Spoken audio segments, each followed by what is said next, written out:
नमस्कार, स्वागत है देवभूमि टुडे चैनल पर। तो अभी मौजूद हुए हैं आपके सामने हिमाचल प्रदेश की सुबह की ताज़ा खबरों के साथ। तो इससे पहले खबरों को विस्तार से जाने आपसे निवेदन है, चैनल को आप जरूर सब्सक्राइब करें। तो पेश यहाँ सुबह के मुख्य समाचार।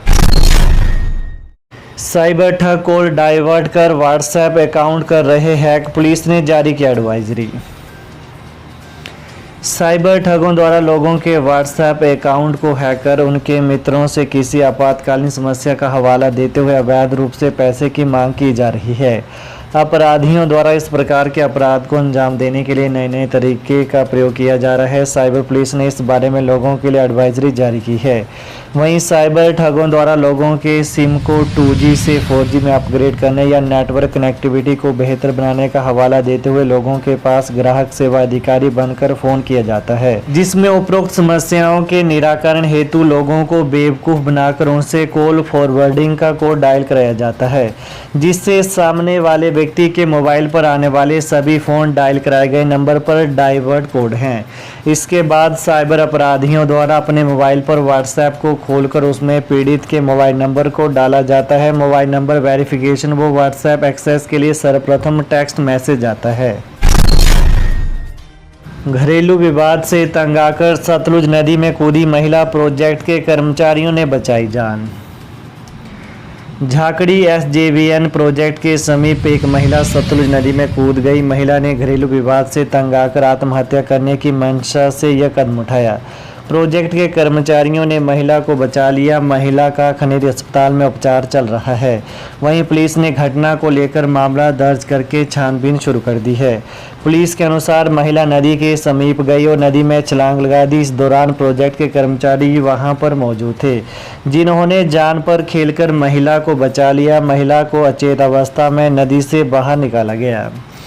वहीं CISF के जवानों को भी घटना की सूचना दी गई थी, लेकिन जब तक जवान महिला को नदी से बाहर निकालने के लिए साजो सामान लेकर पहुंचे, तब तक प्रोजेक्ट कर्मियों ने महिला को नदी से निकाल लिया था।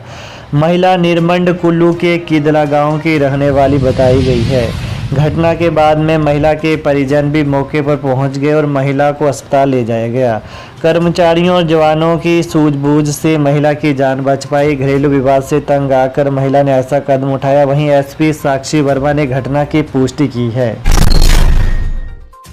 दर्दनाक हादसा, 3 मंजिला मकान की छत गिरकर 7 वर्षीय बच्चे की मौत। घुमारवीं पुलिस थाना के अंतर्गत एक 7 वर्षीय बच्चे की 3 मंजिला मकान की छत से गिरकर मौत हो गई। मृतक की पहचान विशाल कुमार पुत्र राजेश कुमार निवासी संगहेड़ी समताना जिला हमीरपुर के रूप में हुई है। वहीं जानकारी के अनुसार नेशनल हाईवे 103 शिमला मटोर पर धधोल पुल के समीप जिला हमीरपुर का एक परिवार किराए के कमरे में यहाँ रहता है।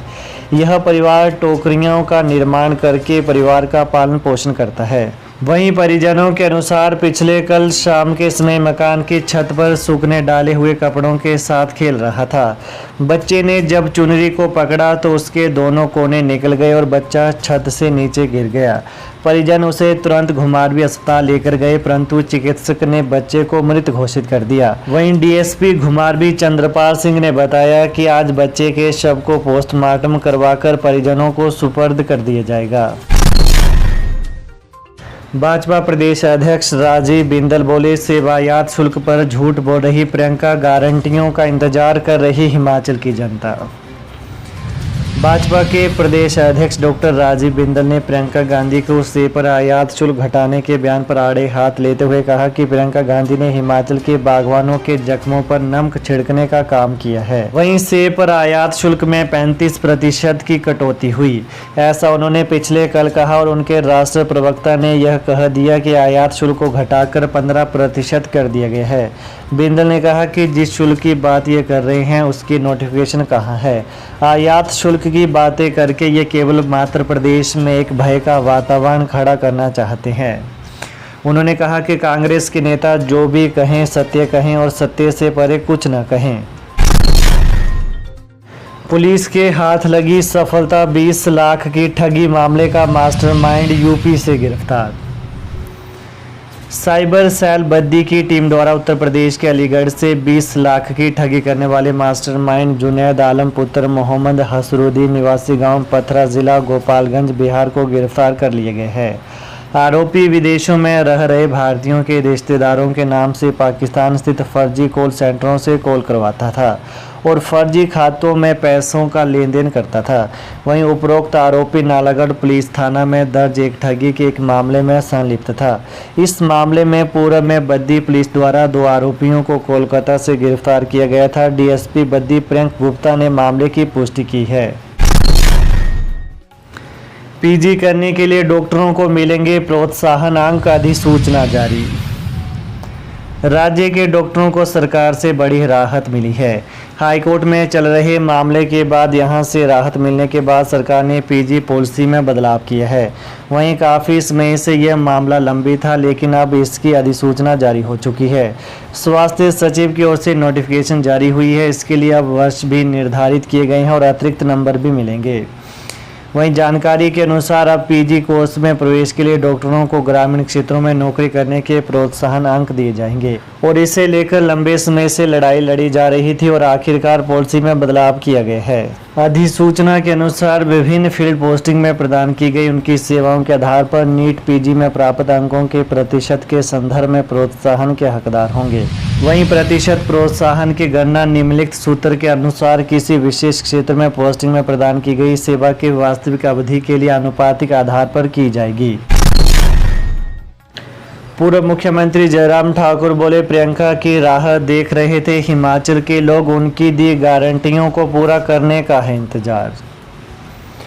नेता प्रतिपक्ष जयराम ठाकुर ने कहा कि प्रियंका गांधी का हिमाचल की राजधानी शिमला में घर भी है, उन्हें आपदा में पहले आ जाना चाहिए था। हिमाचल के लोग उनका बहुत बेसब्री से इंतजार कर रहे थे। उनके द्वारा दी गई चुनावी गारंटियां सरकार बनने के बाद कांग्रेस भूल गई। पहली कैबिनेट में ही 1 लाख सरकारी नौकरी देने का हिमाचल के युवा इंतजार कर रहे हैं। कहा कि सरकार को बने 9 महीने हो गए, न महिलाओं को सम्मान निधि मिली और न ही युवाओं को रोजगार। जो पिछली सरकार में दिए गए थे उसे भी छीन लिया गया है।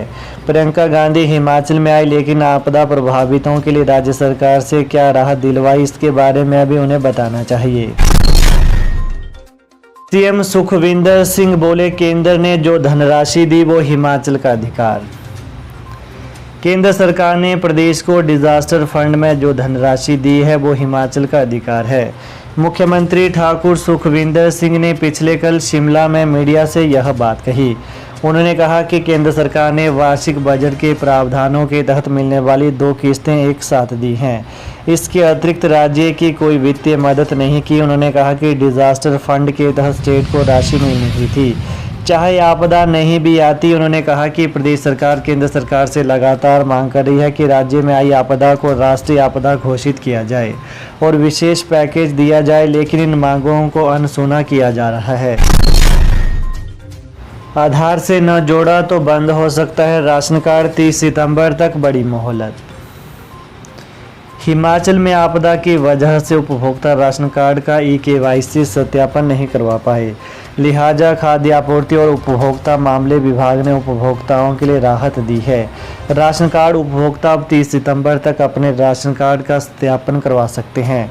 वहीं राज्य के खाद्य आपूर्ति और उपभोक्ता मामले में विभाग ने राशन कार्ड धारकों के लिए ई-केवाईसी सत्यापन की अवधि बढ़ा दी है। तो ये हैं प्रातः की प्रमुख खबरें। तो प्रदेश की ताज़ा खबरों को पाने के लिए देवभूमि टुडे चैनल को जरूर सब्सक्राइब करें। धन्यवाद।